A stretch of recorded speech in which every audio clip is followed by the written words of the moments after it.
Fala, palmeirense! Bem-vindo ao canal Diego Iwato Marada. Se você está vindo pela primeira vez, ou você está voltando também e não se inscreveu ainda, eu pedi para você se inscrever, deixar seu like, curtir, compartilhar, ativar o sininho, enfim. Tudo aquilo que todo youtuber pede, tudo aquilo que ajuda demais a gente que produz conteúdo independente, né? Ajuda a gente a crescer, ter mais relevância junto com o YouTube, e por isso que a gente pede sem parar para você. Vídeo novo todo dia aqui no canal Diego Marada. Estamos batendo em 10 mil.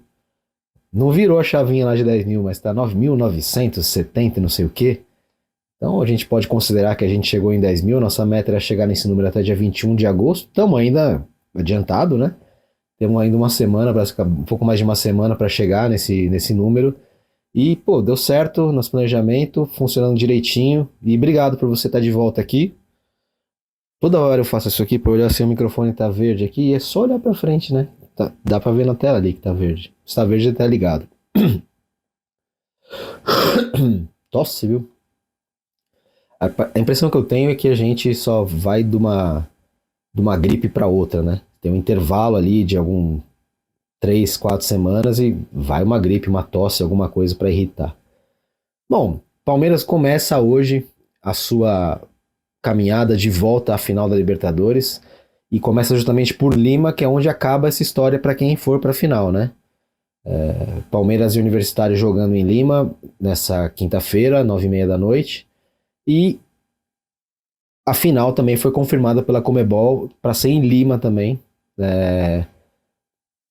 no final do ano, e o Palmeiras espera estar fazendo um test drive da cidade. O Palmeiras já conhece Lima bem, o Palmeiras esteve lá, jogou contra o próprio Universitário, ganhou por 3-2 na campanha vencedora da Libertadores de 21. Então são. Aliás, esse Palmeiras ele jogou contra times de todos os países, basicamente, né? Tem vitórias em todos os países da América do Sul que já disputaram a Libertadores, né? Suriname e Guianas não contam. Mas Lima vai ser também a sede da final, então não deixa de ser um bom presságio, né? Eu sou um cara bem supersticioso, assim, para presságios, e acho que é um bom presságio. O Palmeiras está começando em Lima a sua fase eliminatória de Libertadores. Como todos nós aqui sabemos, o Palmeiras fez a melhor campanha na fase de grupos mais uma vez. Isso dá ao time a primazia de decidir em casa até a finalíssima, né? Até a semifinal, e aí a finalíssima jogar em território neutro, conforme a gente já falou aqui, em Lima.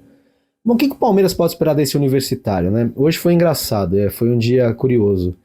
Eu participei de 2 programas, participei de um programa uma rádio peruana para falar um pouquinho sobre o Palmeiras e dei uma entrevista para um jornal português também para falar do Palmeiras. E aí queria, antes de falar do que o Universitário pode trazer, eu achei muito curioso o espanto dos gringos, né? Os gringos não conseguem entender por que é que o Palmeiras está em crise, né? Porque eles olham para os números, eles olham para a classificação do Palmeiras na Libertadores, eles olham para o elenco que o Palmeiras tem, eles olham para os títulos recentes, eles olham para os jogadores vendidos, jogadores comprados e para a classificação do Palmeiras no Brasileirão e não entendem da onde vem a crise, né? Então hoje eu tive que explicar tanto para o peruano, para o pessoal do Peru, quanto para o jornalista de Portugal, o que significava perder 2 derbys seguidos para o Corinthians, né? 2 derbys não, 2 decisões seguidas para o Corinthians. O Palmeiras ganha um derby no meio do caminho em Barueri, mas perde os decisivos, né? Perde a final do Paulista e perde as oitavas da Copa do Brasil. Se a gente parar para pensar, o cerne dessa crise, o cerne desse momento complicado do Palmeiras, vem de lá. Vem desses jogos, dessa final de Paulista e vem da eliminação na Copa do Brasil. Tivesse essa eliminação agora sido por Fortaleza, Atlético Paranaense, um time de meio de tabela que não chega a ser um rival, até um Fluminense que fosse assim, que é um clube grande, mas que não é um rival, que o Palmeiras não tem uma animosidade assim, seria mais tranquilo, mas tinha que ser pro Corinthians, né? Parece que é um teste. E aí aparece essa história do Abel bem na mesma semana dessa decisão começar, bem na sequência da eliminação. Parece que o Palmeiras quando vem as coisas, vem tudo de uma vez, né? E vieram as coisas todas de uma vez. O Palmeiras passa por um momento complicado e eu tentando explicar isso pros gringos, né? Mas eles dizem assim, mas o Palmeiras vendeu Vitor Reis, Estevão, Hendrick, Zé Rafael, Mike, tanto jogador que saiu, quer dizer, A torcida não consegue ver que tá passando por uma reformulação, ou isso não é visto? Eu falo, mas é visto, mas o problema é que o Palmeiras, ele, hoje em dia, e eu nem necessariamente concordo com isso, mas existe uma exigência pro Palmeiras, que ela é de setores da mídia, inclusive, também, né? Cobra-se que o Palmeiras jogue um tipo de futebol assim ou assado, que não se cobra de outras equipes, né? Tem equipes que têm salvoconduto para simplesmente se classificar.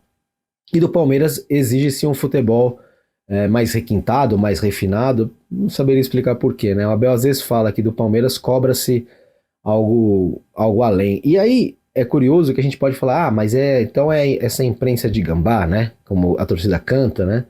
É imprensa tendenciosa, é a Fla Press. Não.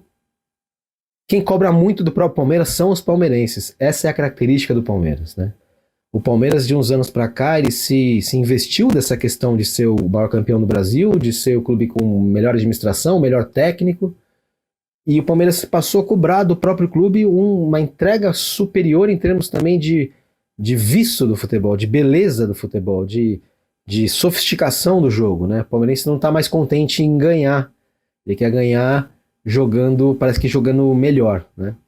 E aí, para a gente fechar esse capítulo de negócio de crise e ao que interessa, que é o jogo de hoje, o Palmeiras ele vai ter uma boa chance contra o Universitário de fazer o que pode fazer de melhor, que sabe fazer de melhor, que é usar a sua velocidade e jogo de transição. Conversando com jornalistas do Peru, não apenas com esse jornalista do programa que eu falei hoje, inclusive, eu vou deixar aqui o vídeo também, eu vou até pedir para o nosso diretor colocar o vídeo que eu pedi para um colega do Peru mandar uma informação sobre o Universitário, então vou pedir, diretor, coloca aqui agora, por favor, para a gente ver. Hola, ¿qué tal? ¿Cómo le va? Les saludo Gustavo Peralta, periodista del canal L1 Max de aquí de Perú, para contarle algunas novedades de Universitario de Deportes, que va a tener un lleno total. Diría que el aforo completo para el Estadio Monumental, que va a ser sede además de la final de la Copa Libertadores 2025, confirmado por la Conmebol hace poco, nomás hace algunas horas. Creería que van a haber 60.000 espectadores en tribuna y lo demás aproximadamente unos 15.000 más en los palcos, así que tendremos un lleno monumental, como siempre se dice en este caso en el Coloso de Universitario de Deportes. En lo futbolístico, el equipo de Jorge Fossati no tiene mayores sorpresas, se entrena con el equipo completo.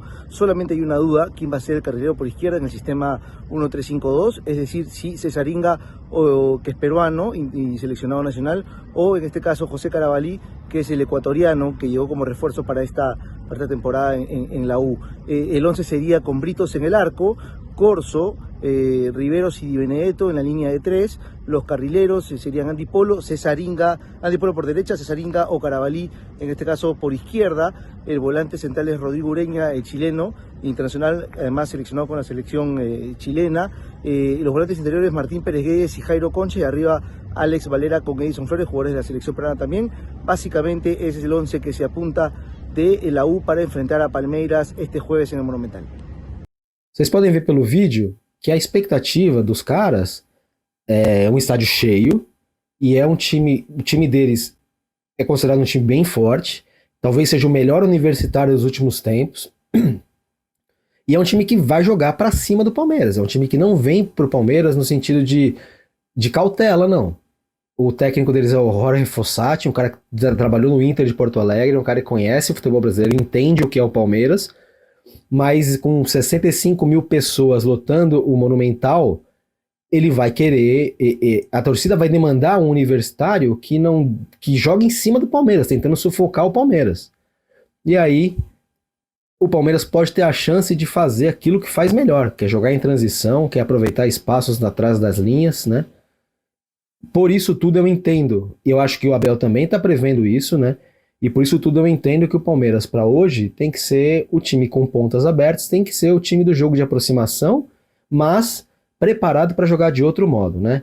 O Sousa para puxar esse contra-ataque, o Vitor Roque para receber essa bola enfiada direto do Everton muitas vezes. Então, assim, não esperemos um Palmeiras hoje tanto de aproximação assim. O Universitário não vai dar a bola para o Palmeiras. O Universitário vai oferecer as condições para o Palmeiras jogar em transição, que é o que o Palmeiras faz melhor. E aí é um ponto que eu queria colocar, né? A grande virtude do jogo do Abel Ferreira sempre foi o jogo vertical de transição, E ele tá agora tentando implantar no time um jogo diferente. Um jogo de aproximação, de toque de bola, com objetividade em progressão, mas um toque de bola para achar espaços, né? Porém, vai acontecer do Palmeiras encontrar adversários, como é o Universitário, que vão oferecer ao Palmeiras um jogo de contra-ataque. Aí é uma questão de você saber dosar, né? Porque o Flamengo e o Botafogo no ano passado também ofereceram ao Palmeiras essa opção de contra-ataque, dado que jogaram em cima do Palmeiras, né?